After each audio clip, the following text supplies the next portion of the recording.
ഇക്കഴിഞ്ഞ രഞ്ജി ട്രോഫി മത്സരത്തിൽ ദില്ലിക്ക് വേണ്ടി വെറും 6 റൺസുകൾ മാത്രമെടുത്ത വിരാട് കോഹ്ലിക്ക് ലഭിച്ച രഞ്ജി പ്രതിഫലം അറിയുമോ?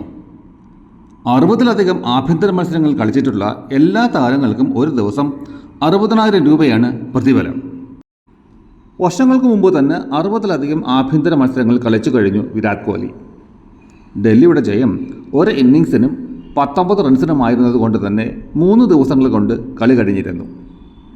അഥവാ ഒരു ദിവസം 60,000 രൂപ വെച്ച് 3 ദിവസമായപ്പോൾ 1,80,000 രൂപ. ഈ തുക അദ്ദേഹം വാങ്ങിയോ അതോ ഡൽഹി ക്രിക്കറ്റ് ബോർഡിന് നൽകിയോ എന്നറിയില്ല. കാരണം BCCI, IPL പ്രതിഫലമൊക്കെ കോടികളാണല്ലോ. ഇനി മറ്റു താരങ്ങളുടെ പ്രതിഫലം നോക്കാം.